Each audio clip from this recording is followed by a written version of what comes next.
अज्ञानतिमिरान्धानां ज्ञानाञ्जनशलाकया नेत्रमुन्मीलितं येन तस्मै श्रीगुरवे नमः।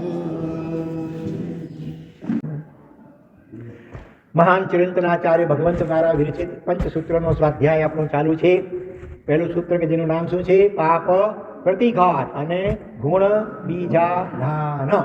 અને એમાં આપણા તથા ભવ્યત્વ એટલે કે આપણી મોક્ષમાં જવાની વ્યક્તિગત જે અલગ અલગ પ્રકારની યોગ્યતા, એનો પરિપાક, એનો વિકાસ કરવા માટે જે 3 મહાન ઉપાયો આચાર્ય ભગવંતે બતાવેલા છે, જેમાંનો પહેલો ઉપાય શું છે?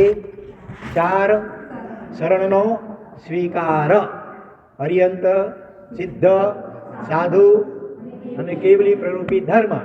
આ ચારેયના કેટલા વિશેષણો આપણે વિચાર્યા? 7 વિશેષણો દ્વારા આ ચારેયનું અદ્ભુત સ્વરૂપ એમાં સમજાવવામાં આવ્યું. ત્યાર પછી ગઈકાલે આપણે બીજો વિભાગ, આધ્યાત્મિક ત્રિફળાનો બીજો વિભાગમાં શું આવે છે? દુષ્કૃત ગરહા. દુષ્કૃત એટલે દુષ્ટ કાર્ય એટલે કે પાપ, 18 પાપ સ્થાનકો.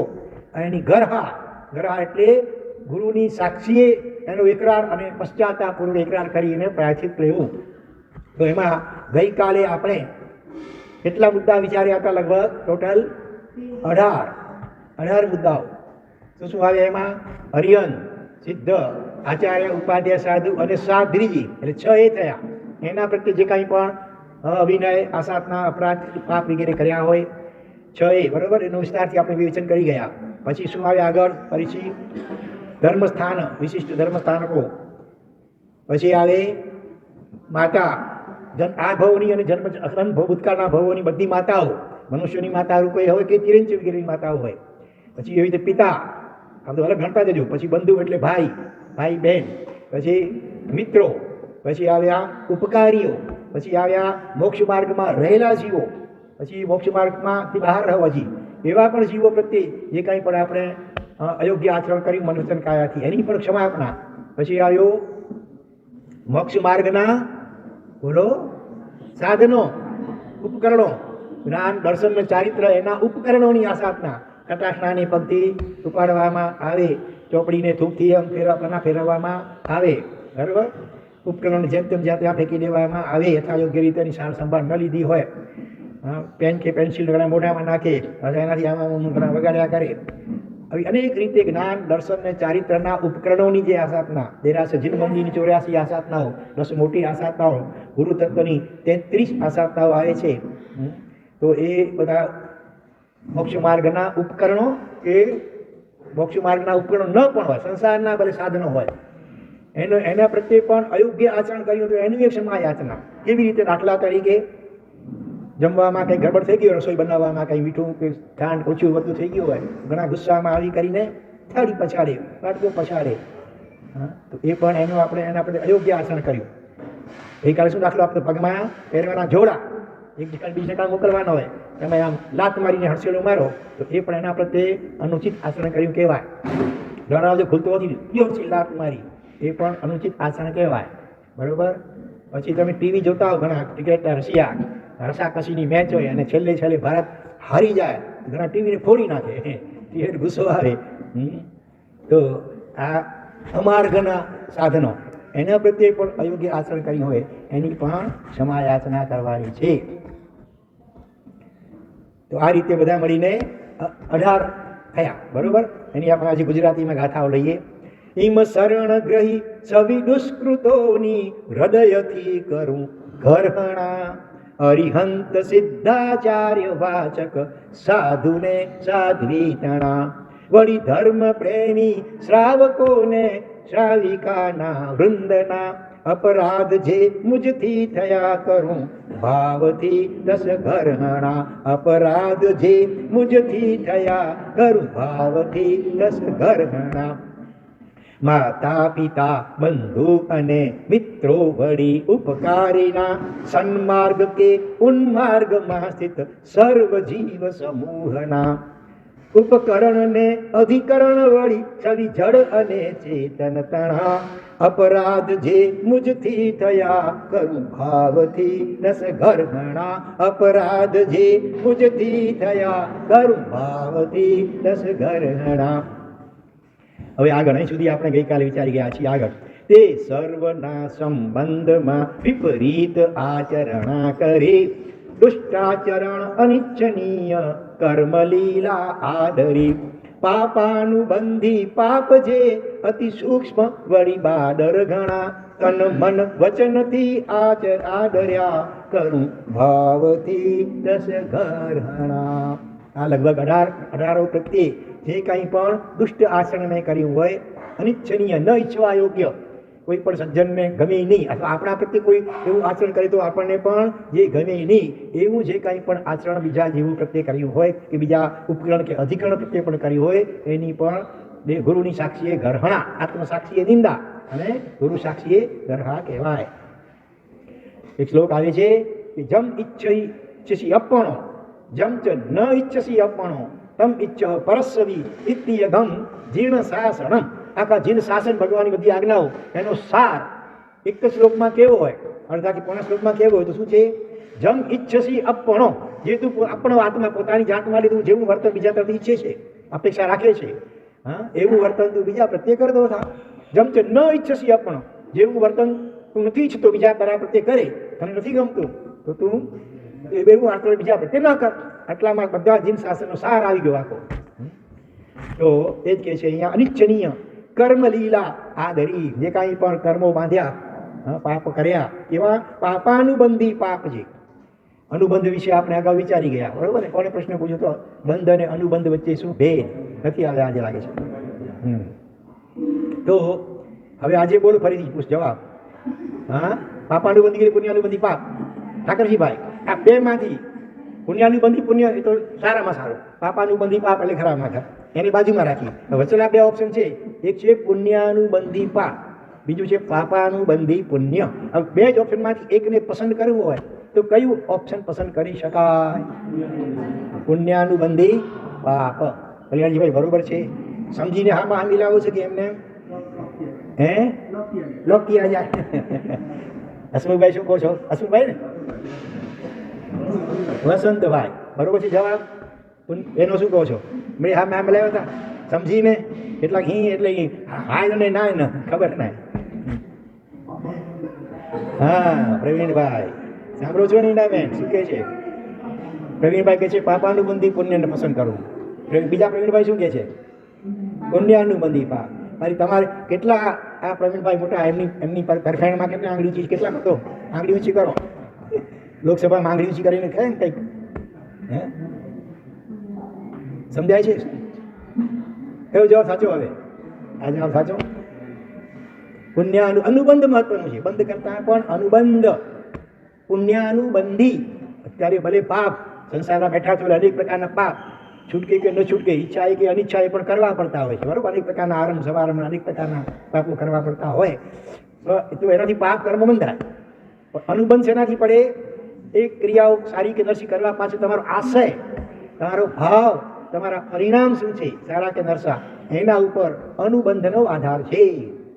સારું કાર્ય કર્યું અને પાછળથી પસ્તાવો કરો, સારું કાર્ય કર્યું એટલે પુણ્ય બંધાય, પણ પુણ્યનો અનુબંધ કેવો પડી જાય? પાપનો. પાછળથી પસ્તાવો કર્યો મમણ શેઠની જેમ, બરોબર?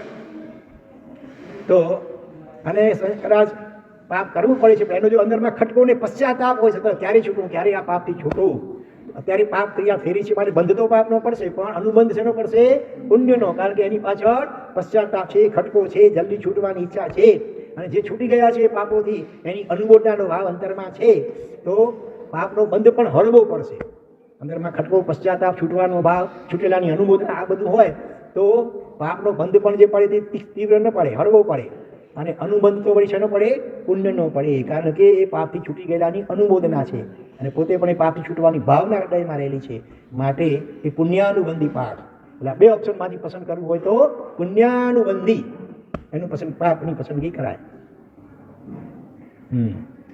તો આવા જે કાંઈ પાપ કર્યા હોય, પાપાનુબંધી પાપ પણ કર્યું હોય કે પાપાનુબંધી પુણ્ય પણ કદાચ કર્યું, પણ અનુબંધ પાપનો હોય તો એ બધા એની ગરહા કરવાની છે. હવે એમાં પણ જો કેટલા પ્રકારે, સૂક્ષ્મ કે બાદર. બાદર એટલે સ્થૂળ, એટલે નાનું પાપ કે મોટું પાપ કર્યું હોય, સૂક્ષ્મ કે બાદર. એની માટે અભૂઠિયામાં કયા શબ્દો આવે છે? અભૂઠિયો કમાવી એમાં સૂક્ષ્મ અને બાદર માટે કયા શબ્દ આવે છે? સુમંબા બાયરંબા, બરોબર. પણ શું સુમંબા ઉચ્ચાર શું થાય? ઉચ્ચાર સુહુમંબા, મોટે ભાગે સુમંબા એટલે હું આખો દબાઈ જાય, સ્પષ્ટ ઉચ્ચાર થવો જોઈએ. સુહુમંબા બાયરંબા, બરોબર. સુહુમમ એટલે સૂક્ષ્મ, બાયરમ એટલે બાદર, નાનું કે મોટું, ઝીણું કે જાડું, જે કાંઈ પણ પાપ કર્યું હોય બધાની ક્ષમા યાચના. સુહુમંબા બાયરંબા. પછી એક ત્રિપુટી આવશે કે પાપ શેનાથી કર્યા હોય? મનથી, વચનથી, અને કાયાથી, સૂક્ષ્મ કે બાદર. પછી વળી કાયાથી પણ ઘણી વાર, અથવા ખાલી મનથી પણ થાય, ખાલી વચનથી થાય, ખાલી કાયાથી પણ થાય, અને ક્યારેક ત્રણેયથી પણ થઈ શકે ભેગું, બરોબર. કાયાથી પાપ કરતો હોય, વાણીથી પણ કઠોર વચન ભેગું બોલતો હોય, અને સાથે મનમાં પણ એનું દુર્ધ્યાન ચાલતું હોય, તો એ મનથી, વચનથી અને કાયાથી ત્રણેયનું ભેગું અથવા ત્રણેયથી અલગ અલગ ભલે પણ જે કાંઈ પાપ કર્યું હોય. પછી મન વચનથી આ દયા કર્મ ભાવથી તસ ગરહણા, તે પાપ મેં કીધા કરાવ્યા ને કરી અનુમોદના. 9 કોટી. મનથી પાપ કર્યું, કરાવ્યું કે અનુમોદ્યું, વચનથી પણ પાપ કર્યું, કરાવ્યું, અનુમોદ્યું, અને કાયાથી પાપ કર્યું, કરવું, અનુમોદ્યું, એટલે 9 થઈ ગયા. 9 કોટી. સાધુ સાધી ભગવંતા જે 5 મહારથના 55 છે એ 9 કોટીના છે, અને શ્રાવક શ્રાવિકાઓના 6 કોટી. એટલે એમાં મન આપણા વશમાં નથી અત્યારે મોટે ભાગે. એટલે વચનને કાયાથી પાપ કર્યું, કરાવ્યું ને અનુમોદ્યું, એ રીતે 6 પ્રકાર. બાકીના 3ની છૂટ નથી, પણ પ્રતિજ્ઞા નહીં, બને એટલી કોશિશ કરવાની કે મનથી પણ પાપ થાય નહીં, કરવાય નહીં અને અનુમોદાય નહીં. પણ સંસારમાં જીવ બેઠો છે, તમે સામાયિકમાં કે પૌષધમાં હો, બરોબર. અત્યારે 6 બહેનોએ પૌષધ લીધા છે, બરોબર. તમે ક્યારેક શ્રાવકો પણ પૌષધ લેતા હો, એ વખતે તમારા બેંકમાં જે પૈસા મૂકેલા હોય, અથવા કોઈ પેઢીમાં પણ પૈસા મૂકેલા હોય, એનું વ્યાજ તો ચાલુ છે કે નહીં, કે એટલું વ્યાજ કટ કરશો. 64 કોરી પૌષધ કે 72 કોરી પૌષધ કર્યું હતું જ્યારે, ત્યારે 9 દિવસનું જે કાંઈ વ્યાજ તમે નહોતું લીધું કે લીધું હતું, પાછળથી લીધું હતું કે નહીં? હા, તો એની અંદરમાં તો ગમે છે, અંદરમાં અનુમોદના પડેલી છે. એટલા માટે એ માનસિક, અને તમારા દીકરાઓ પણ જે કમાતા હોય કે જે ઘરમાં પાપો કરતા હોય, એની પણ તમે એની સાથે રહો છો, સહવાસ અનુમતિ કહેવાય. એક તો બોલીને અનુમતિ અપાય, અને બીજું એની સાથે રહેતા હો ને તો એ પણ તમે એનો નિષેધ નથી કરતા, એની સાથે રહો છો, તમે એમાં તમારી ભાગીદારી પાપની આવી જતી હોય છે. એટલા માટે એ મનથી કરણ કરાવના અનુબંધ, એની પ્રતિજ્ઞા શ્રાવકોને અપાતી નથી. એ રીતે 6 કોટીએ કરી સામાયિક કરવું જોઈએ, અને 8 કોટી મોટી પક્ષસ્થાનકમાં પણ છે ને, તો એમાં ખાલી મારા ખ્યાલથી મનથી અનુમોદના એની બાકાત, બાકી મનથી પણ કરવું કરાવવું નહીં. એ રીતે પણ એની પણ પ્રતિજ્ઞા એ લોકો સમજે છે એ રીતે. ચાલો, તો પાપ કીધા, કરાવ્યા અને અનુમોદ્યા હોય. કરણ કરાવણ ને અનુમોદન સરીખા ફલ નિપજાયો. એટલે પાપ પોતે કરવું નહીં, બીજા દ્વારા કરાવવું પણ નહીં, અને કોઈ કરતો હોય તો એની અનુમોદના પણ કરવી નહીં. દશેરા આવે અને બધા રાવણના પુતળા ઠેર ઠેર પાડવામાં આવતા હોય, તમે કુતૂહલથી પણ જોવા માટે ઊભા રહો, અથવા ટીવી કે મોબાઈલમાં પણ તમે જુઓ, અને મનમાં એવું થઈ જાય, એને જ અનુમોદના થઈ જાય, બરોબર. ક્યારેક વાણીથી પણ બોલી જવાય, અથવા કોઈ આતંકવાદી હોય, કોઈકને ફાંસી મળતી હોય, અને એમાં પણ તમે ટીવીમાં જોઈને અથવા એના સમાચાર સાંભળીને કે વાંચીને તમે રાજી થાઓ, અથવા કોઈકને જણાવો, રાજી થઈને વળી કોઈકને જણાવો પણ કે આ આતંકવાદીના ફાંસી થઈ, તો એ જ લાગનો હતો, થઈ ગઈ. તો એ વાણીથી અનુમોદના થઈ ગઈ. આપણા બોલવાથી કે ન બોલવાથી એટલે કંઈ ફરક પડવાનો નથી, જે થવાનું હશે થવાનું. આપણે સારો ભાવ ભાવવાનો, ભગવાન સૌને સદબુદ્ધિ આપો. બાકી ફાંસી થઈ તો સારું થયું એવું આપણાથી બોલાય નહીં, એવું આપણાથી વિચારાય પણ નહીં. આપણાથી કરુણા ચિંતવાય કે બિચારો જીવન હારી ગયો, મનુષ્ય ભાવ મળ્યો પણ હારી ગયો આવા પાપો કરીને. અને આપણા જીવ પણ ભૂતકાળના અનેક ભાવોમાં આ બધા જ પ્રકારના પાપ કરેલા છે. માટે ગમે એવો પાપી જીવ હોય એના પ્રત્યે પણ તિરસ્કાર, ઘૃણાનો ભાવ, કેવા પ્રકારના વચનો બોલાય નહીં. હણોના પાપીને દ્વિગુણ બનશે પાપ જગના, લડો પાપો સામે અડગ મનના મુક્ત બળથી, એવું કંઈક છે. હણોના પાપી જીવ, એને હણવાથી સરવાળે સમાજમાંથી કે વિશ્વમાંથી પાપો ઓછા થવાના નથી. કારણ કે એ જીવ ફાંસી ચડે છે, બરોબર, કોઈ પણ તેને મારી નાખવામાં આવશે, દેહાંત આપવામાં આવશે, તો એના અંતરમાં જે પાપ કરવાના સંસ્કાર એ તો પડેલા છે. એ સંસ્કારને કારણે જ્યાં પણ ઉત્પન્ન થશે, આખી વિશ્વમાં ક્યારે ક્યાં ઉત્પન્ન થશે ને, તો એ સંસ્કાર એની સાથે ચાલશે, એટલે વળી ત્યાં ગુનાઓ કરવાનો છે પાછા. એટલે સરવાળે સમાજમાંથી કે વિશ્વમાંથી કે દેશમાંથી પણ ગુનાખોરીનું પ્રમાણ અટકવાનું કે ઘટવાનું નથી, કદાચ વધારે થાય. બધું એને દ્વેષ ઉત્પન્ન થાય આખા સમાજ પ્રત્યે, દેશ પ્રત્યે, સરકાર પ્રત્યે, અને એના સંસ્કારને કારણે વળી વધુ ને વધુ પાપો કરતો રહે. તો શું કરવાનું? ઉપાય શું ભાઈ? હરેક પ્રકારના ભયંકર પાપો જે ચાલી રહ્યા છે ને, એવો અપરાધી પકડાઈ જાય, એને ખૂન કર્યો હોય, દુરાચાર કર્યું હોય, મોટા ઓલા ઘોટાળા કર્યા હોય કરોડોના, અરબો ખરબોના, હા, તો એને માટે શું ઉપાય સુધારવાનો? સત્સંગ. એટલે જેલમાં પણ ઘણી કેટલી જેલોમાં અવારનવાર સાધુ સંતોના પ્રવચન સત્સંગ ગોઠવાતા હોય છે. એટલે ઠેકાણે ધ્યાનની વિવિધ શિબિરો પણ ગોઠવવામાં આવતી હોય છે, કેદીઓ વગેરે બધા. અને જે એવા કેટલા રીઢા ગુનેગારો, પોલીસ ગમે એટલો માર મારે, 3rd ડિગ્રીનો ઉપયોગ કરે તો એ પણ ગુનો કબૂલ્યો નહીં, એવા ગુનેગારો પણ જ્યારે સાધના ધ્યાન વગેરેની શિબિરમાં બેઠા, અને એને એટલો બધો અંતરથી પશ્ચાતાપ થયો કે એને સામે ચાલીને પોતાના ગુનાનો એકરાર કર્યો. અત્યાર સુધી નહોતો કરતો, બચાવ કરતો હતો વકીલો દ્વારા, પણ સામે ચાલીને પોતાના અપરાધનો એકરાર કર્યો હોય એવા બનાવો, એવી ઘટનાઓ પણ બને છે. સરવાળે સમાજમાંથી પાપો કે ગુનાઓ એનું પ્રમાણ ઘટાડવું હશે તો એક જ ઉપાય છે, શ્રેષ્ઠ ઉપાય, સત્સંગની સામગ્રી એને પૂરી પાડો. જેલમાં પણ અવારનવાર સત્સંગ, સારા સારા પુસ્તકો વાંચવા માટે ત્યાં મોકલવા જોઈએ, બરાબર? તો જ ઓછું થશે. તો એવા જે પાપ મેં પોતે કર્યા હોય, બીજા દ્વારા બી પ્રેરણા આપીને કરાવીએ. છોકરાને કે જા બેટા કહી દે કે પપ્પા ઘરમાં નથી, આ તો શું કરાવ્યું? તમે ખોટું ન બોલ્યા, આપણે એને કીધું કે આવું કહી આવતું કે પપ્પા ઘરમાં નથી, તો આ શું કરાવ્યું? ખોટું તમે બોલાવરાવ્યું.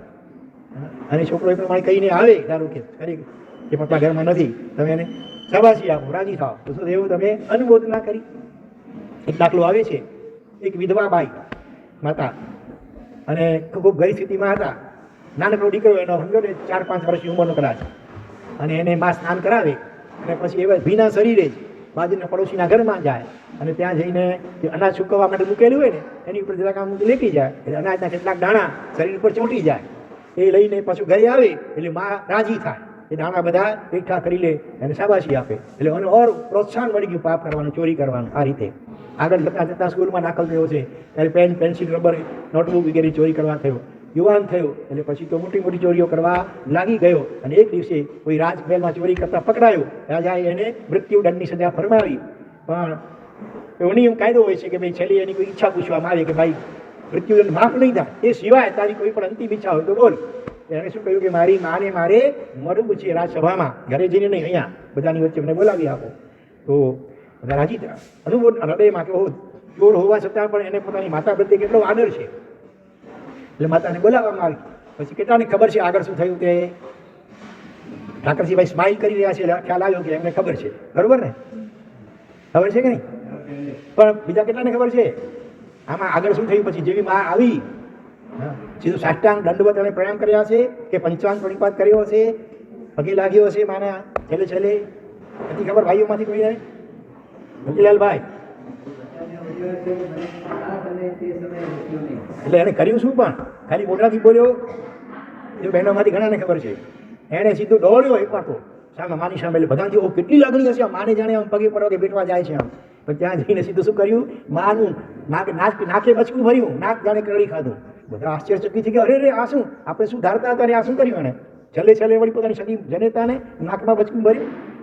પછી પૂછવામાં આવ્યું, ત્યારે ખુલાસો કર્યો કે અત્યારે હું આ દેહાંતને પામી રહ્યો છું, એનું એમાં કોઈ મૂળ નિમિત્ત કારણ બન્યું તો આ મારી માં છે. નાનપણમાં આવી રીતે એમ કરતો હતો, એ વખતે એણે મને અટકાવવું જોઈતું હતું કે બેટા આપણાથી આવું ન કરાય, આ ચોરી કહેવાય, પાપ કહેવાય, ન કરાય. અટકાવ્યું નહીં, ઉપરથી મને ધન્યવાદ કે શાબાશી આપી, પ્રોત્સાહન મળ્યું મને. એટલે હું ધીરે ધીરે મોટા મોટા પાપ કરતો થયો ને આજે આ ફાંસી લટકવા જઈ રહ્યો છું. બીજા બધાને સમાજમાં બોધપાઠ મળે એટલા માટે જાહેરમાં આવું કર્યું. ઘરે જઈને તો એકલી માં જાણે, રાજસભાની વચ્ચે તો એટલા સેંકડો લોકો હોય, બધા જુએ, ત્યારે બાજુ વાલ ફેલાય. એટલે ભવિષ્યમાં બીજા કોઈ માતા કે પિતા પોતાના સંતાનોને આવી રીતે પાપનું પ્રોત્સાહન ન આપે, એ બધાને સંદેશો મળે એટલા માટે જાહેરમાં આવું કર્યું. એવી રીતે તમારો યુવાન છોકરો હોય, તમારા ધંધામાં સાથેદારો કે હોય, હવે એમાં કેમ ભેળસેળ કરવી, કેવી રીતે અનિતિ કરવી, એવી રીતે શીશામાં કે ડબ્બામાં પૂરવો ગ્રાહકને, એની ટેકનિકો તમે શીખવાડો તો શું થયું છે? શું થાય છે? આ પાપ થાય છે. એક છોકરો યુવાન વારંવાર ગુના કરતો, ચોરી વગેરે, એટલે પકડાઈ જાય, એટલે વારંવાર જેલ જવું પડે, વારંવાર એનો કેસ ચાલે. એટલે છેવટે એક વખત ન્યાયાધીશે એના પિતાજીને બોલાવ્યા અને કહ્યું કે તમે તમારા દીકરાને કેમ સમજાવતા નથી? ઘડી ઘડી આ ગુનાઓ કરી છે ને ઘડી ઘડી પછી અમારે એને જેલમાં મોકલવો પડે છે. ત્યારે પિતાએ શું જવાબ આપ્યો કેટલાને ખબર છે? જો મારા વીરકુમારને ખબર છે. બોલો, ખબર છે શું કહ્યું પિતાએ? બોલો. હા, કે બેટા જરા સંભાળીને કરતો જા, ખિસ્સો કાપવું હોય કે જે કાંઈ કરવું ચોરી બોરી જરા સંભાળીને કરતો જા, ઘડી ઘડી પકડાઈ જાય છે. તે એને કહ્યું કે તું નહીં કરતો, અને એને માટે જે કાંઈ એને મેથી પાક આપવું જોઈએ કે ઠપકો આપવો જોઈએ એની બદલે ચોરી કર, પણ કેવી રીતે કર? જરા સંભાળીને કરતો જા, જેથી પકડાય નહીં અને ઘડી ઘડી જેલમાં ન પડવું પડે. આવી સ્થિતિ હોય છે ઘણાની. બોલો, તો આ શું કહેવાય? કલ્યાણ મિત્ર કહેવાય માતા પિતા કે અકલ્યાણ મિત્ર કહેવાય? પોતાના સંતાનોના જીવનમાં હળાહળ ઝેર ગોળી રહ્યા છે કુસંસ્કારો આપવા દ્વારા. તો આવું જે કંઈ પણ કર્યું હોય, કર્યું કરાવ્યું, બરાબર, અને અનુમોદ્યું, શાબાશી આપી, તો એની પણ હાર્દિક ક્ષમા યાચના. આ ઘટના પણ આપણે કરીએ છીએ ઉદ્ભવમાં. આ ઉદ્ભવમાં ભલે થોડા રાયા ડમરા થોડાક થયા હોઈએ જીન શાસનના પ્રભાવે, બાકી તો ભૂતકાળના અનંત ભવોમાં કોઈ એવું દુનિયાનું પાપ નથી કે જે મેં અને તમે આપણે બધાએ ક્યારેક ને ક્યારેક કદાચ અનેક વાર પણ તે પ્રકારના પાપો ન કર્યા હોય. માટે કોઈ પાપીની ઘૃણા કે તિરસ્કાર કરવા જેવું નથી, પણ એને સદબુદ્ધિ મળે એવી પ્રાર્થના કરવાની, અથવા એને સત્સંગનો યોગ કરાવી આપવો. આપણા કહેવાથી ન સુધી શક્યો હોય તો કોઈ પણ રીતે સત્સંગનો ભેટો કરાવી આપો. એને સમજાવી બુજાવીને એકવાર વ્યાખ્યાનમાં લઈ આવવાનું. ઘણા એવું બને એક વાર વ્યાખ્યાન સાંભળવા આવ્યા અને ટર્નિંગ પોઈન્ટ આવી ગયો હોય. યુવાનોની શિબિરો ઘણી ઠેકાણે યોજાતી હોય છે. એવી એકાદ કોઈ શિબિરમાં એને પ્રેમથી સમજાવી, પટાવી, લાલચ આપી કોઈ પણ પ્રકારે એવી શિબિરમાં મૂકી દેવો. પછી બાકીનું કાર્ય પોતે થશે આગળ. બરોબર. જો દિવાળીના વેકેશનમાં અહીંયા પણ 8 દિવસની શિબિર થવાની છે, કારતક સુધી 30થી 9 વર્ષથી માંડીને 19-20 વર્ષ સુધીના છોકરાઓ માટે. તો એવી રીતે તમારે અત્યારથી તમારા જે હોય પોતરા દીકરા પોતરા વગેરે ડોઈતરા એ બધાને કાનમાં વાત નાખજો અને એ રીતે એને પ્રોત્સાહિત કરજો. એને માટે ઇનામ આપજો. તો વ્યાખ્યાનમાં ચાલીશ ને તમે આટલા રૂપિયા આપીશ, તમે આટલા પણ આવે છે. તો શિબિરમાં જઈશ ને તો તમે આટલા રૂપિયા આપીશ, હું આટલી ગાથા કરી પ્રતિક્રમણ કરીશ દેવસી કે રાય કે તો તને આટલા રૂપિયા કે એ રીતે એની મનગમતી ચીજો સાયકલ કે XYZ એ આપીશ. એ રીતે શરૂઆતમાં લાલચથી પણ કરાવેલું ધર્મ આગળ જતાં એના જીવનના વિકાસમાં ઘણો મહત્વનો ભાગ ભજવી શકે છે. શું કરીએ, મારા છોકરા મારું માનતા નથી, જમાનો એવો આવ્યો, એમ બધું જમાના ઉપર બધું દોષનું ઢોળી કરીને આપણે છટકી જવાનું નથી. જો દીકરો ઓલો નાસ્તિક હતો, બાપ કંઈક થાક્યો સમજાવીને કોઈ પણ મંદિર દેરાસરમાં જાય જ નહીં, તો એ બાપે છોડી ન દીધું. શું ઉપાય કર્યો બાપે ખબર છે? દ્રષ્ટાંત લગભગ બધાએ સાંભળ્યો છે. થોડુંક આગળ કે ખ્યાલ છે, હા અરે આ તો ખબર હતી આપણને. શું ઉપાય કર્યો? દેરાસે જતો હતો ભગવાનના દર્શન કરવા માટે. હા, ઘરના જે રૂમમાં કચ્છી મેં જો કરાઈ મેં અંદરમાં દિવાલ ઉપર ગોખલો ડેરી બનાવી ભગવાન બિરાજમાન કર્યા અને એનો દરવાજો બંધ તાળું લગાવી દીધું. અંદર જવા માટે ખાલી એક બારી રાખી, નમીને જવું પડે, જેવું સામે જાય સામે ભગવાન દર્શન થાય. આ રીતે પણ ઉપાય કર્યો, છોડી ન દીધું કે શું કરી નથી માનતો એમ કંઈ મૂકી ન દીધું. અને વારંવાર કંઈક ને કંઈક બાનું કાઢીને એ રૂમમાં મોકલે છોકરાને. એટલે અનાયાસી આમ દર્શન થાય, ભલે હાથ નથી જોડતો, એને ભાવ કર્યો કાંઈ નહીં, ઘડી ઘડી પણ દર્શન થતા હતા. એના કારણે બીજા ભાવમાં શું બન્યું છે? સમુદ્રમાં મોટું મત્સ્ય કે માછલું બન્યું છે. અને મોટા મોટા સમુદ્રોમાં 2 આકારને છોડીને બાકી દુનિયાની તમામ પ્રસિદ્ધ વસ્તુઓ એના આકારના મસલા હોય છે. કયા 2 આકારને છોડીને કલ્યાણજીભાઈ? હા, એક બંગડી ચોડી ગોળ અને બીજો નળિયા, દેશી નળિયા, વિલાયતી નહીં. આ 2 આકારની છોડીને બાકી તમામ પ્રસિદ્ધ આકારોના મસલા હોય છે. એમાં શેઠનો દીકરો નાસ્તિક હોવાને કારણે માછલું બન્યું છે. તરતો હતો સામેથી બીજા માછલાને આવતું જો, અને એની આકૃતિ મુખાકૃતિ કેવી હતી? જીનબિંબ જેવી ભગવાન એની આકૃતિ હતી. એને જોઈને આ માછલાને વિચાર થાય, કારણ કે પંચેન્દ્રિય સંની પંચેન્દ્રિય છે, એટલે મનવાળું છે જીન. એને વિચાર આવે છે આવું તો મેં ક્યાં જોયું છે, ક્યાં જોયું છે. વારંવાર એ અનાયાસે પણ દર્શન થતા હતા, એના પર સંસ્કાર પડી ગયા. કોઈ પણ ક્રિયા વારંવાર કરીએ, એમાં ભાવથી કરીએ તો સોનામાં સુગંધ, પણ કદાચ ભાવ ઓછું વધતો પણ હોય છતાં દ્રવ્યથી પણ વારંવાર થતું હોય કોઈ, તો એના સંસ્કાર ઘણીવાર સબકોન્શિયસ માઇન્ડમાં ઊંડા ઉતરી જાય. અને નિમિત્ત મળતા એ સંસ્કારો જાગૃત થાય અને પહેલાં એને જાતિસ્મરણ જ્ઞાન થયું, જોરદાર પશ્ચાતાપ થયો, અને આખરે મને નિર્દોષ અચિત આહાર મળે તો જ મારે ખાવું, નહીં તો ઉપવાસ. આવો સંકલ્પ કર્યો માછલાએ. સમુદ્રમાં નિર્દોષ આહાર તો ક્યાંથી મળે? મોટે ભાગે તો મત્સ્ય ગલા ગલ ન્યાય, એટલે કે મોટું માછલું નાના ખાય એ વળી એનાથી નાના ખાય, આવું બધું ચાલતું હોય. બરાબર. એટલે અણસણ કર્યું 15 દિવસનું અને દેવલોકમાં દેવ તરીકે ઉત્પન્ન થયો. એટલે આ રીતે પણ ઉપાય કર્યો, મૂકી ન દીધું કે નથી માનતો શું કરવું, હવે જે થવાનું છે થશે એમ કરીને છોકરાને મારા કુળમાં જન્મ પામ્યો છે, મારા ઘરે મારું કર્તવ્ય અને ફરજ છે કે એ આત્મા કેમ ધર્મ પામે, કેમ પાપોથી પાછો વળે, એને માટે બનતા બધા જ પ્રયત્ન સામ દામ દંડ ભેદ જે કરવા આપણે બધા થોડોક લાલચતાથી પ્રેમથી સમજાવે, પ્રલોભન આપે, ન સમજે તો લાલાક પણ કરે. હા, છેવટે આવા ઉપાયો પણ કરીને પણ એના આત્માનું હિત થાય એ રીતે પ્રયત્ન કરે. માત્ર સંતાનો નહીં, શ્રાવકના ઘરમાં કામ કરતા નોકર ચાકર એને પણ ક્યારેક અઠવાડિયામાં કે 15 એકાદ વખત એને વ્યાખ્યાનમાં લઈ આવવું જોઈએ. અને અને પણ એને આપો, તને બોનસ આપીશ, પગાર 100 રૂપિયા આપીશ એમ કરીને પણ લઈ આવો. અને એવી ઘટનાઓ દાખલાઓ બનેલા પણ છે. ક્યાંક શિબિર હતી, બધાને બોનસ કે સારી એવી રકમ શેઠે આપી, એને પ્રભાવના રૂપે બધા એને શિબિરમાં મોકલ્યા. તો કેટલાના વ્યસન છૂટી જાય, દારૂ વગેરે પીતા હોય એટલે પોતે હેરાન થાય, તો પરિવાર તેની પાછળ હેરાન થતો હોય. दक्षिण मुंबई में प्रकाश भाई मानव कोठी है. હા હા, दक्षिण અમે ચરની રોડ જ્યાં અમારા સાહેબ ગચ્છાદી ચોમાસું છે ને ત્યાં અમે અઠવાડિયું રોકાયા હતા સંસ્કારમાં. અને એ વખતે અગ્રણી શ્રાવક લાઈજાના પ્રકાશભાઈ, હા, એ પણ પોતાના બધા નોકર ચાકરોને એક દિવસ લઈ આવ્યા હતા. અને એ દિવસે બધી વ્યાખ્યાન પણ હિન્દી ભાષામાં આપીએ, એ લોકોને સમજાય એ રીતે. તો આવી રીતે પાપથી પાછા વાળવા, નહીં તો પાપ કર્યું કરાવ્યું ને અનુમોદ્યું તો પણ સરખા ફળ મળે. અતિ રાગ, હવે એ પાછા ત્રણ ભેદ: મનથી, વચનથી, કાયાથી કર્યું કરાવ્યું ને અનુમોદ્યું. અને વળી એના ત્રણ ભેદ કઈ રીતે? રાગથી, દ્વેષથી કે મોહથી એ પાપ કર્યા કરાવ્યા અનુમોદ્યા આવે. 9 ને વળી 3 થી 27 થઈ જાય. બરોબર? રાગથી પાપ કરે, રાગ પોતે જ પાપ છે, હકીકતમાં મોટો દોષ છે. રાગ, દ્વેષ અને મોહ એટલે અજ્ઞાન, એનાથી પણ જે કંઈ પાપ કર્યા કરાવ્યા અનુમોદ્યા હોય તે વળી પાછા ઈય ભવતણા પર ભવતણા, આ ભવમાં પણ જે પાપ રાગ, દ્વેષ કે મોહથી, મન, વચન કે કાયાથી કર્યા કર્યા અનુમોદ્યા સૂક્ષ્મ કે બાદ, એ રીતે પરભવોમાં, ભૂતકાળના અનંત ભવોમાં આપણા જીવે આ રીતે મન, વચન, કાયાથી સૂક્ષ્મ બાદર પાપ કર્યા કર્યા અનુમોદ્યા રાગથી, દ્વેષથી ને મોહથી. અતિનિંદ્યતે દુષ્કૃત્ય, અતિનિંદ્યતે દુષ્કૃત્ય નિશ્ચય યોગ્ય છે પરિત્યાગના, મન વચન કાયા એ કરું હું ભાવથી 10 ઘરહાણા. આ બધા પાપ કે છે અતિ નિંદનીય છે. પહેલા ઘણી વાર સારા માનતો, અજ્ઞાનતાને કારણે જીવ હોંશે હોંશે પાપ કરતો, પાપ કરીને વળી વટ મારે, આમ અહંકાર કરે, મિત્રો વગેરે આગળ ડીંગ મારે કે જો મેં કેવું કર્યું, કોઈનું ખૂન કરી આવીને રાજી થાય, અનીતિ કરીને રાજી થાય, અનેક પ્રકારે પાપો કરી અને પહેલા રાજી થતો હતો. પણ હવે જેનું વચનથી એને સમજાવી ગયું કે આ અતિ નિંદનીય છે, ન કરવા એવું, અનિચ્છનીય છે. અતિ નિંદ્યતે દુષ્કૃત્ય નિશ્ચય યોગ્ય છે પરિત્યાગના, આ બધા દુષ્કૃત્યો ખરેખર પરિત્યાગ કરવા યોગ્ય છે, પ્રશંસનીય નથી, આચરણીય નથી, નિંદનીય છે, ગ્રહણીય છે, ત્યાજ્ય છે.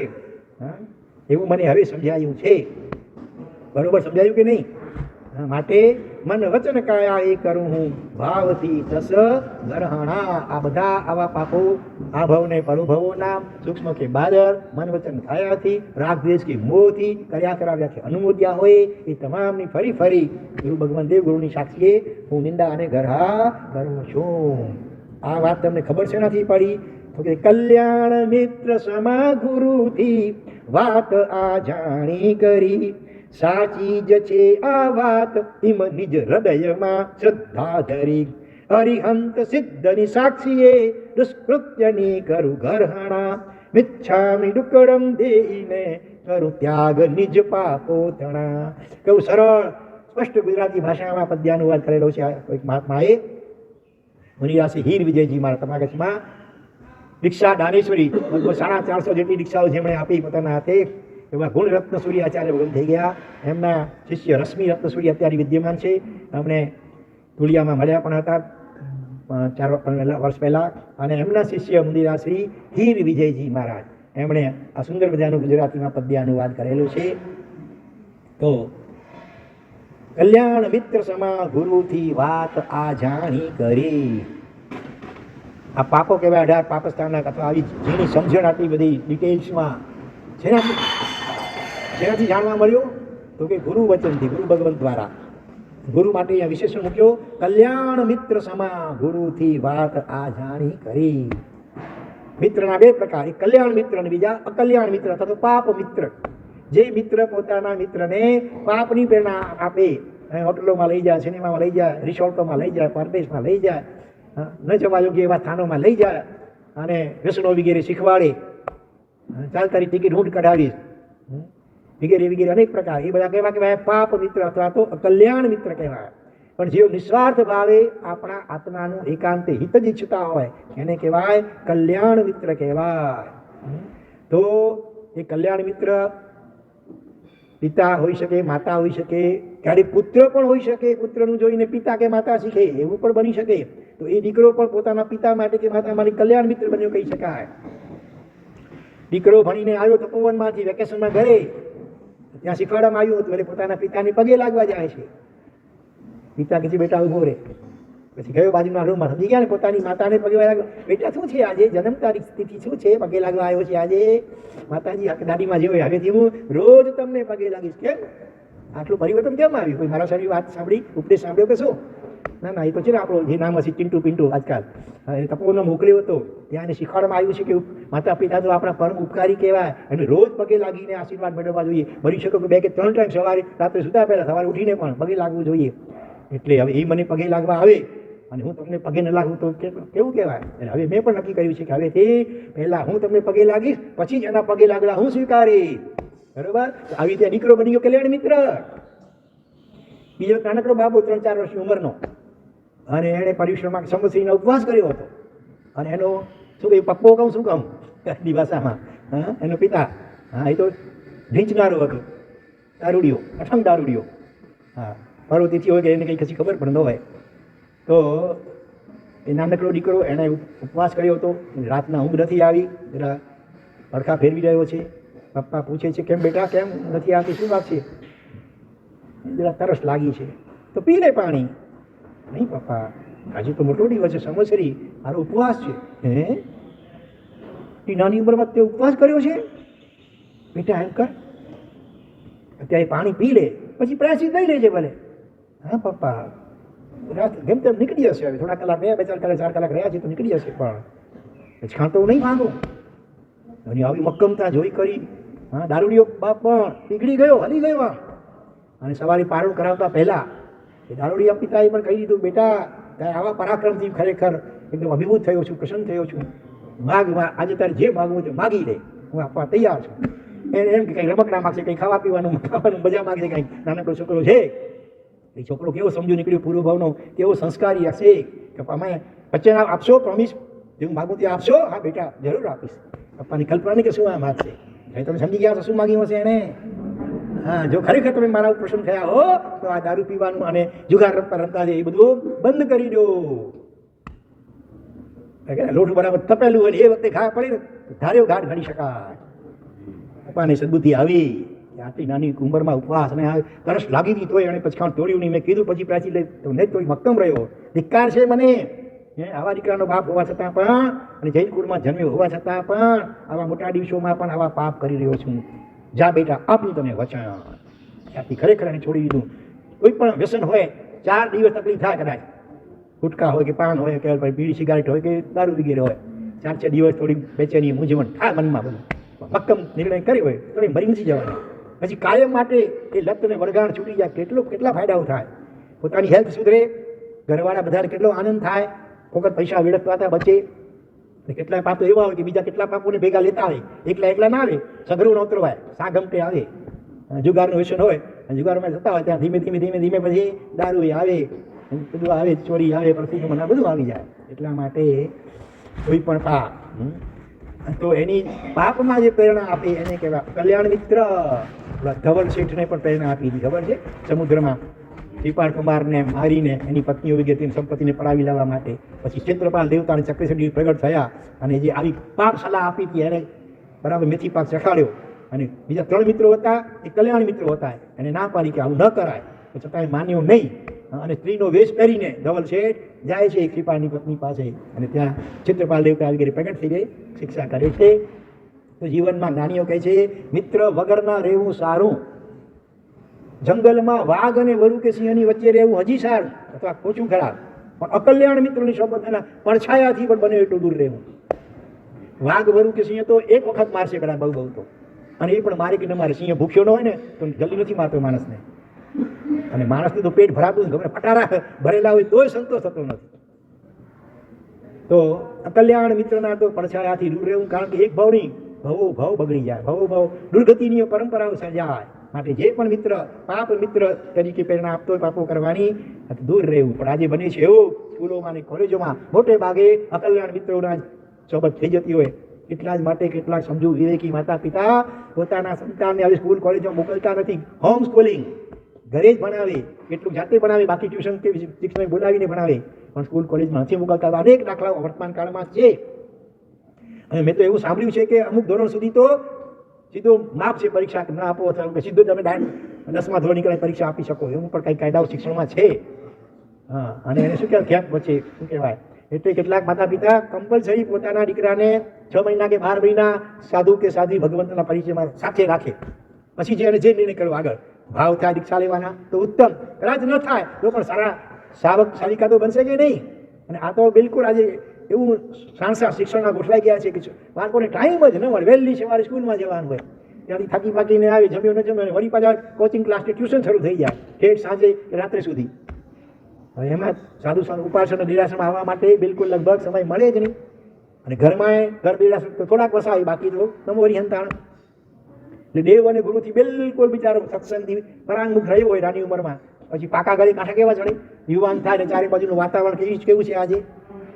બહુ ગંભીરતાથી ખરેખર આ બાબત વિચારવા યોગ્ય છે. સંતાનોમાં સંસ્કાર નાખવા માટે તમે જો સજાગ નહીં બનો તો પછી સરવાળી પસ્તાવાનો પાર નહીં રહે. આડી એકેડેમી કાંદિવલીમાં સ્કૂલો ચાલી થઈ છે, ડાયરેક્ટ 10th ની એક્ઝામ આપવાની હતી, એક્ઝામ જ ન હોય, સીધી રશ્મિની પરીક્ષા આપી શકે એવી પણ છે જ વ્યવસ્થા. લોકો આજે ગભરાય કે પછી આમ થશે તો તેમ થશે તો, પણ આ રીતે કરવાથી કેટલા કુસંસ્કારો પડી જાય છે સ્કૂલ કોલેજોમાં, અને આ ભાવને ભાવાંતરો બગડી જાય છે. એનું શું? તો કલ્યાણ મિત્ર સમા ગુરુ. ક્યારેક પતિ એ પત્ની માટે કલ્યાણ મિત્ર બની શકે, ક્યારેક પત્ની એ પોતાના પતિ માટે પણ કલ્યાણ મિત્રની ગરજ સારી શકે.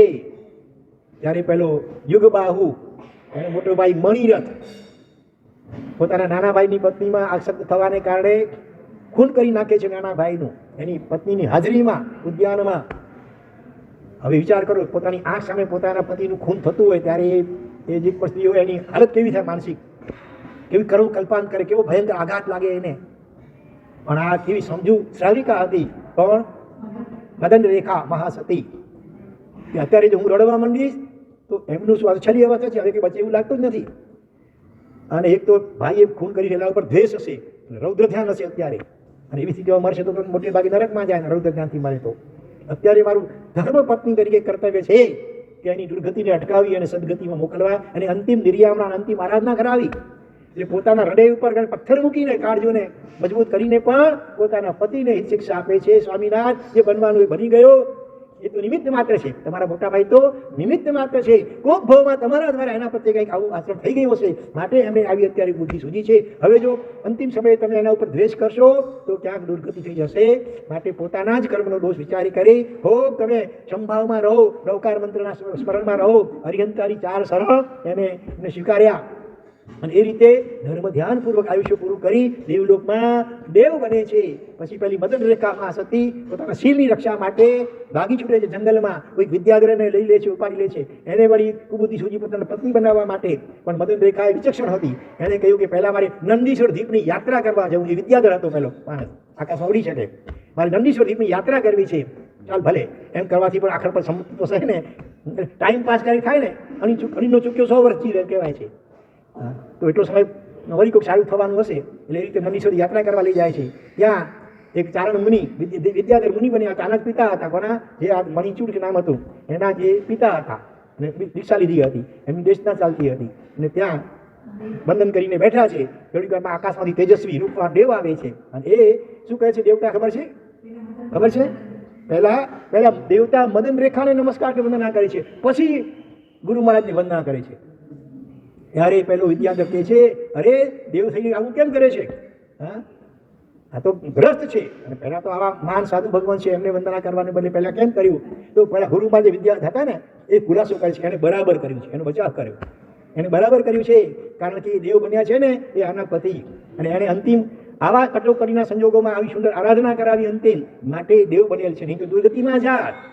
એટલે પોતાની વિશિષ્ટ કે પરમ ઉપકારી સમજી કરી અને ઉપકારીના ઉપકારને ત્યારે ન ભૂલાય એટલે પહેલા એની કદર કરાય. એટલે તો નવકાર મહામંત્રમાં પહેલા શું બોલીએ છીએ? નમો અરિહંતાણ, પછી નમો સિદ્ધાણ. આમ કેમ? સિદ્ધ ભગવંતના 8 કર્મો છે. હરિહંતના 4 અગાતી કર્મ હજી બાકી છે, છતાં પહેલા નમો અરિહંતાણ છે. તો સિદ્ધની ઓળખાણ કરાવનાર હોય તો અરિહંત છે, સિદ્ધ બનવાનો માર્ગ બતાવનાર હોય તો અરિહંત છે. હા, સિદ્ધ ભગવંત ઉપકારી છે ભલે, પણ એના કરતાં અનેક ગણા વિશિષ્ટ ઉપકારી અરિહંત પરમાત્મા છે. માટે પહેલા નમો અરિહંતાણ, પછી નમો સિદ્ધાણ.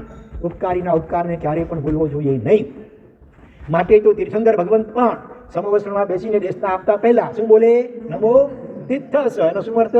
તીર્થને નમસ્કાર. કયા તીર્થને? શત્રુંજય પાલિતાન સામે શિખર, તો કે ચતુર્વિધ સંઘ રૂપી જંગમ તીર્થ, ભૂતકાળના તીર્થંકરો સ્થાપેલો ચતુર્વિધ સંઘ રૂપી તીર્થ આ જગતમાં હતો, તો એના આલંબનથી હું આરાધના કરી તીર્થંકર નામ કરવા બાંધી કે નિકાસિત કરી શક્યો. તો આ ચતુર્વિધ સંઘ રૂપી તીર્થ 25મો તીર્થંકર તુલ્ય એ મારા પરમ ઉપકારી છે. માટે એવા ઉપકારી એ તીર્થ જંગમ તીર્થ ચતુર્વિધ સંઘને નમસ્કાર કરીને પછી તીર્થંકર, તીર્થની સ્થાપના કરનાર તીર્થંકર પોતે એ પણ તીર્થને નમસ્કાર કરે છે.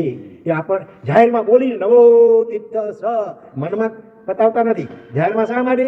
શ્રોતાઓની પ્રેરણા મળે કે આટલી ઊંચી કક્ષાએ પહોંચવા છતાં, તીર્થંકર એટલે ઊંચામાં ઊંચી વ્યવસ્થા લોકમાં કહેવાય પોસ્ટ, છતાં પણ ઉપકારીના ઉપકારને ભૂલતા નથી. તો આપણે પણ ઉપકારી એવા માતા પિતા વગેરે જે પણ હોય, શિક્ષક આદિ ગુરુ વગેરે, એના ઉપકારને ક્યારેય ભૂલવો જોઈએ નહીં. તો અહીંયા કલ્યાણ મિત્રની વાત ચાલે છે, બરોબર. અને બીજા કોઈ ન મળે તો સારા પુસ્તકને કલ્યાણ મિત્ર બનાવો, પણ અકલ્યાણ મિત્ર ભૂલે ચૂકે એનો પડછાયો પણ લેવો જોઈએ નહીં. એની સાથે પણ રહેવાથી પણ સંગત એવો રંગ અને સોબત એવી અસર વહેલી મોડી પણ લાગ્યા વગર રહે નહીં. હા, લીમડાનું ઝાડ અને આંબાનું ઝાડ બાજુમાં હોય તો ભલામાં કડવાશ આવી હશે અને મીઠાશ જલ્દી નહીં આવે. લીમડા કે મેમોરી પછી વેચવામાં, કારણ કે અનંત જન્મમાં જીવે કુસંગ બહુ કર્યો છે, સત્સંગ બહુ ઓછો કર્યો છે, અને કુસંગ જ વધુ કર્યો છે. એટલે કુસંગની અસર જલ્દી થઈ જાય, સત્સંગની અસર ધીમે ધીમે ધીમે ધીમે થાય. કેટલા ચોમાસાઓથી વ્યાખ્યાનો સાંભળીએ છીએ, પણ અસર બહુ ધીરે ધીરે ધીરે થાય છે. અને કુનિમિત્ત, ખરાબ નિમિત્ત પડે તો એની અસર બહુ ઝડપથી થઈ જાય છે.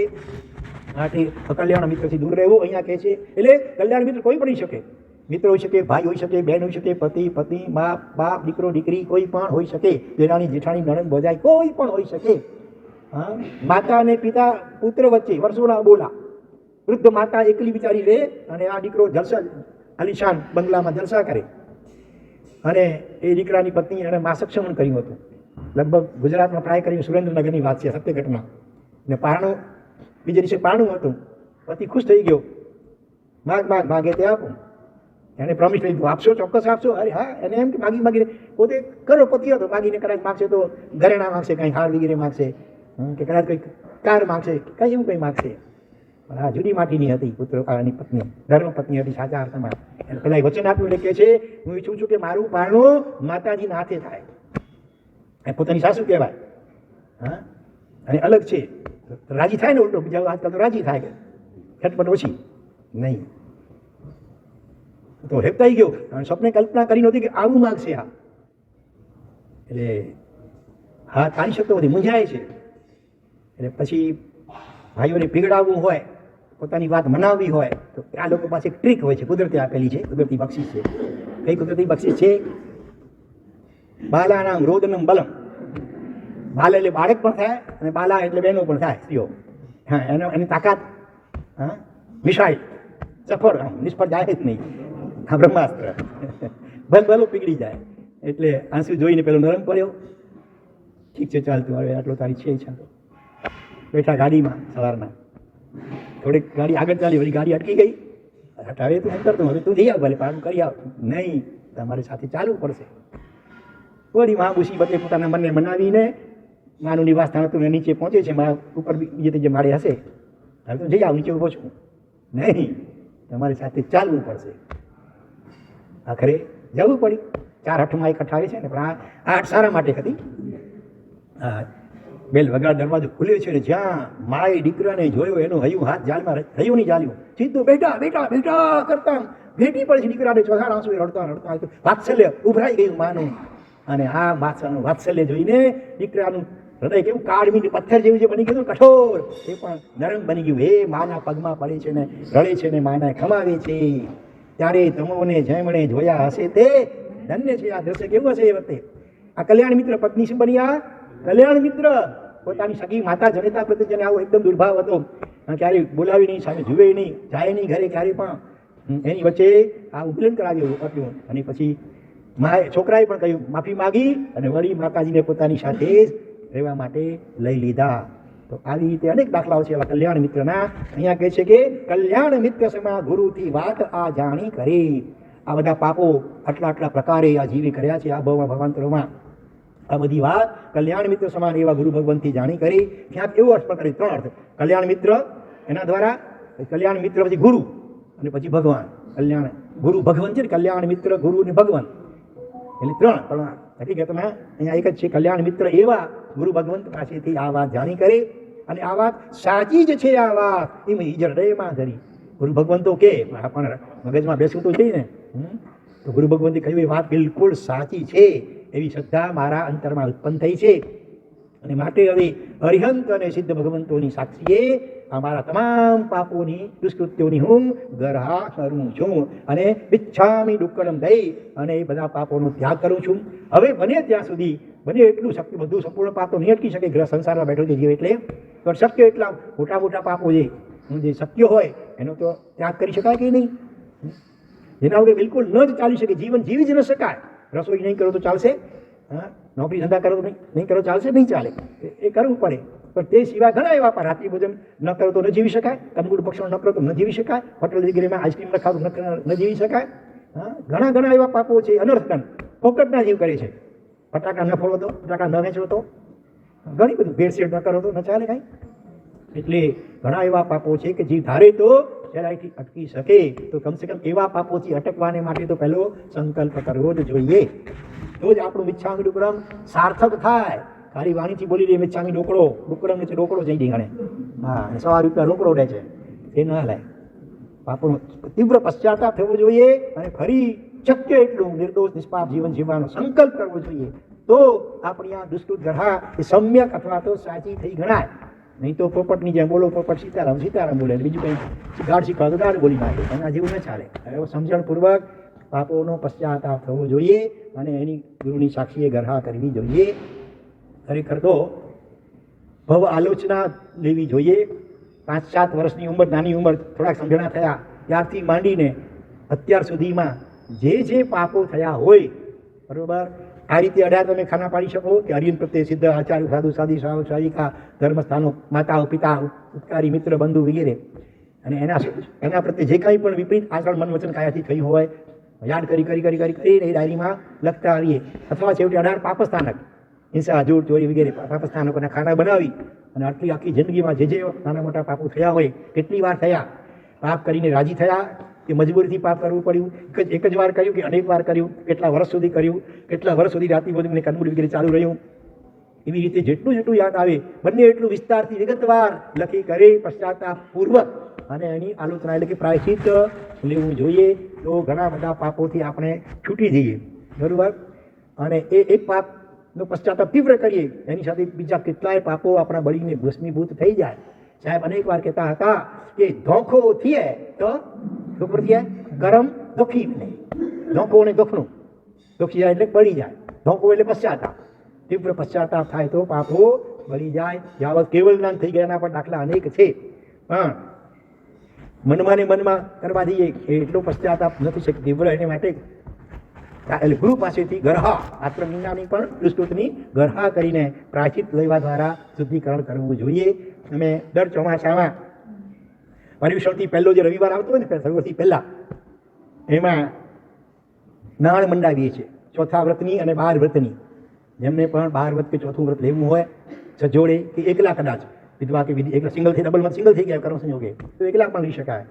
અત્યારથી જ નારા સોપારાથી 2 શ્રાવકો મતલબ 5-6 વખત એ પૂછતા રહ્યા ક્યારે તારીખ છે, કઈ તારીખ છે, અમે ટિકિટ કઢાવીએ. એટલે હમણાં છેલ્લા 4 દિવસ પહેલાં અમે તારીખ આપી દીધી છે, 25 તારીખને રવિવાર, 25 ઓગસ્ટને રવિવાર, બરાબર. પર્યુષણથી લગભગ 5-6 દિવસ પહેલાં. ત્યારે અહીંયા આપણે ચૌમુખ ભગવાન બિરાજમાન કરી અને વિધિપૂર્વક જેમને પણ ચોથું વ્રત કે 12 વ્રતમાંથી યથાશક્તિ વ્રતો લેવા હોય તો એ લઈ શકે. તો એને માટેની તૈયારી અત્યારથી કરતા રહેજો. 12 વ્રતની ચોપડીઓ પણ તૈયાર આવે છે, મળે છે, એમાંથી વાંચી શકો. એ સિવાય અગાઉ મારા જે પ્રવચનો થયા છે 12 વ્રતના, એ પણ તમે યુટ્યુબ પરથી મેળવી શકો અને સાંભળી શકો, બરાબર. છતાં કંઈ ન સમજાય તો રૂબરૂમાં પણ તમે પૂછી શકો. હા, ઘાટકો પર મેઘ ભવનમાં છે ને, હા, ગુજરાતીમાં પણ છે અને હિન્દીમાં પણ છે. કોઈ રાજસ્થાની કોઈ હોય તો હિન્દીમાં પણ છે. ભવ આલોચનાની પણ પુસ્તિકા છે અને એના આધારે ઘણા આત્માઓએ ભવ આલોચના પણ લીધેલી છે, 12 વ્રતો પણ લીધેલા છે. તો જેમને પણ એ રીતે ભાવ આલોચના લેવી હોય કે વ્રતો સ્વીકારવા હોય તો અત્યારથી તમે તૈયારી કરતા થઈ જજો. ઘણા શું કરે, છાપેલી ચોપડીઓ આવે એમાં હા ના રાઈટ ચોપડી લખે, એનાથી બરાબર શુદ્ધિ ન થાય. વિગતવાર લખવું જોઈએ, બરોબર. એ તો વિગત 108 કે વાર લખેલું હોય, આ કર્યું હોય, પણ કેટલી વાર કર્યું, કરીને રાજી થયા કે પસ્તાવો કર્યો હતો કે મજબૂરીથી કર્યું હતું, એક વાર કર્યું કે અનેક વાર કર્યું, વગેરે વિગતવાર જેટલું લખો ને એટલી ખરેખર શુદ્ધિ ખરેખર થાય. હા, એ હિન્ટ આપવામાં ખાલી મને યાદ ના આવે ભાઈ કઈ રીતે પાકું થઈ શક્યા હોય એટલા માટે એ વિગત આપેલી. પણ એટલે બધી તરફથી વિસ્તારથી જેટલું વિગતવાર લખશો, પશ્ચાતાપપૂર્વક જેટલું લખશો, હા કે નામાં પશ્ચાતાપની ખબર ન પડે, તમે લખો ને વિગતવાર ત્યારે ખબર પડે તમારા હૃદયના ભાવ કેવા છે પશ્ચાતાપના. તો એ પ્રમાણે પ્રાયશ્ચિત તો શું હતું પધાર. તો ખાસ આ કાર્ય એ પ્રમાણે વિધિપૂર્વક આપણે આ કરીશું. પછી 26 તારીખથી 31 તારીખ સુધી 6 દિવસ આપણે પર્યુષણ, અને 30 તારીખ સુધી પર્યુષણ 31 ઓગસ્ટ શરૂ થાય છે. હા, પણ આવશે. હા, 12 વ્રત, ચોથું વ્રત અને એની સાથે 25 તારીખના રવિવારના ભવના પૂતગલ વોશીરાવાની વિધિ પણ કરાવવામાં આવશે.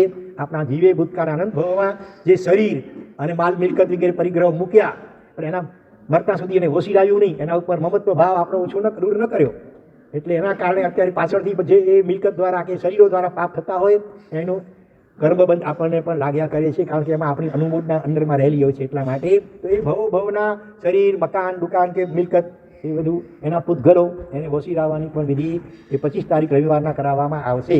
અમારા જે પણ સગા કુટુંબીઓ મુંબઈ વગેરે રહેતા હોય એમને પણ જાણ કરજો કે જો ભાવના હોય ચોથું વ્રત સ્વીકારવાની, 12 વ્રતોમાંથી વ્રતો સ્વીકારવાની ને ભવના પૂતગલ વોશીરાવાની, તો 25 તારીખના રવિવાર પહેલાં આગલે દિવસે સાંજે આવી જાય તો એ રીતે ભાગ લઈ શકશે. ત્યાર પછી 26 તારીખ ઓગસ્ટ 26, 30 એ લગભગ 5 દિવસ દરમિયાન ફરીથી ચોમુખ ભગવાન પધરાવી એની સમક્ષ વિધિપૂર્વક 4 શરણ સ્વીકાર, દુષ્કૃત ગરહા અને સુકૃતિ અનુમોદનાની આરાધના વિગતવાર કરાવવામાં આવશે. એ સકળ સંઘને કરવામાં આવશે, બરોબર. તો એને માટે પણ જાણ કરજો. કદાચ પત્રિકામાં પણ આવી જશે કે આવી હવે 1-2 દિવસમાં આવશે, વોટ્સએપમાં પણ આવી ગયું હશે, એ લક્ષ્ય રાખજો. તો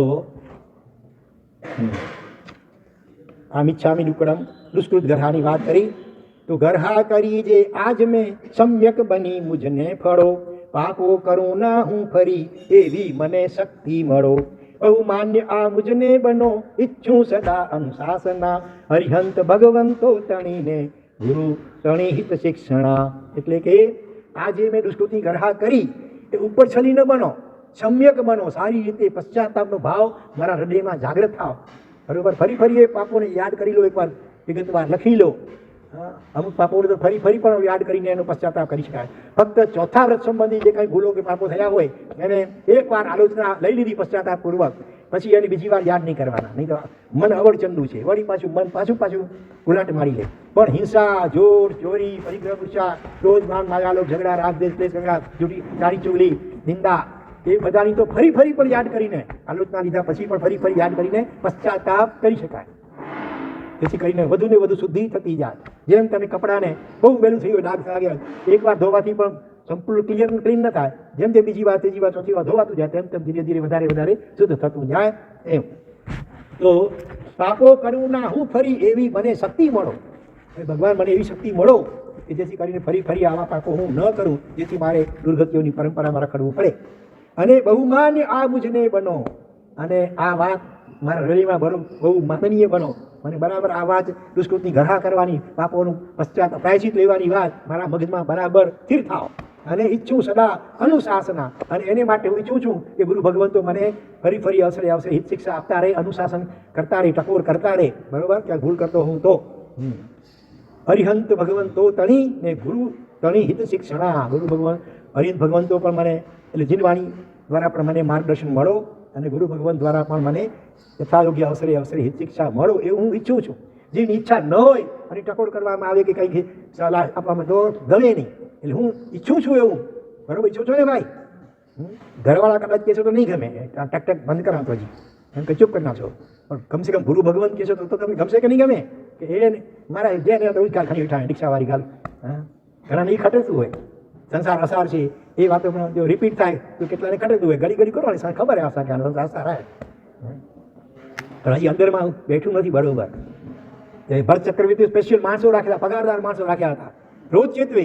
જ્યારે જ્યારે રાણીવાસમાં જતું હોય, જ્યારે જ્યારે રાજસિંહાસને બેઠતા હોય, જ્યારે જ્યારે યુદ્ધ કરવા જવાનું આવે, દરેક વખતે ચેતવે. ભરત ચેત કાલ નગારા ડે વગેરે 84,000 લગભગ એટલા માણસો રાખ્યા હતા પગારદાર સ્પેશિયલ. આમ શું આ બસ આ ચેતવવાનું એટલું, એને માટે આટલા હજારો માણસો રાખ્યા હતા એનું બોલો.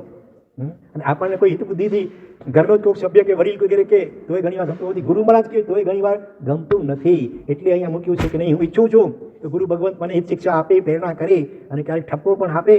બરોબર ને પ્રવીણભાઈ?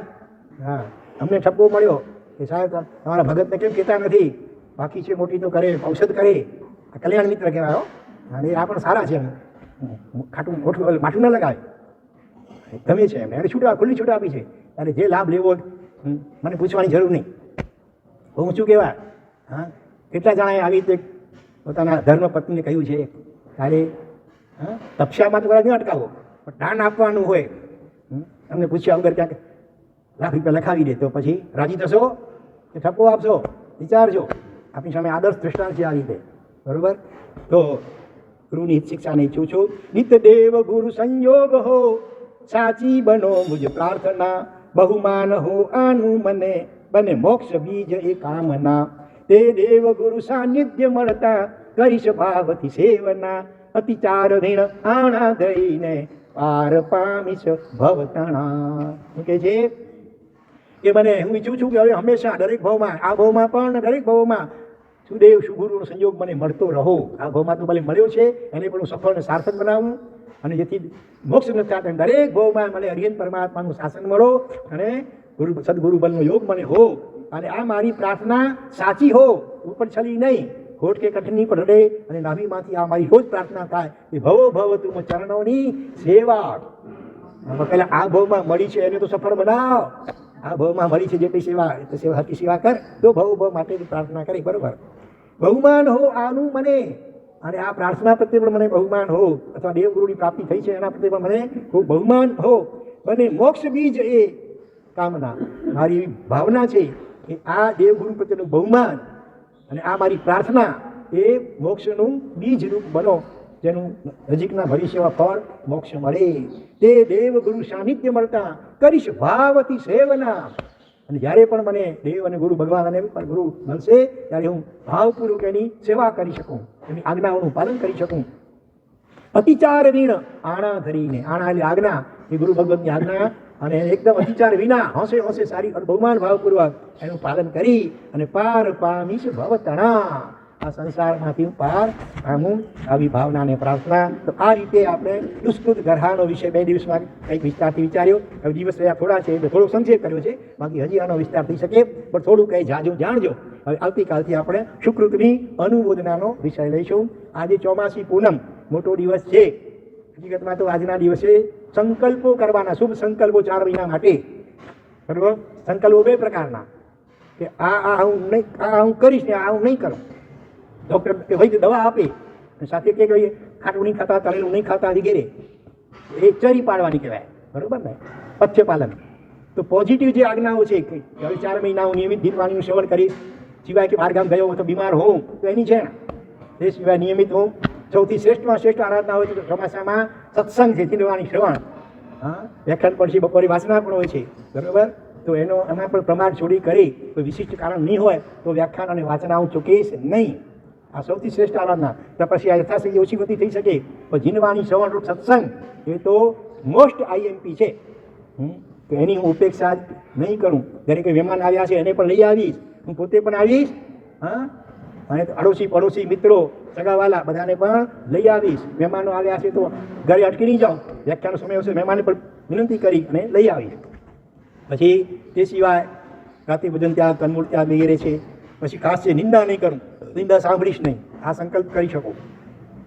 નિંદા થઈ જશે કે સંભળાઈ જશે કે ટાપસી પુરાઈ જશે પછી નિંદામાં, તો હું આંબીલ કરીશ, ઉપવાસ કરીશ, આવો સંકલ્પ કરી શકાય. ક્રોધ નહીં કરું, ગુસ્સો નહીં કરું.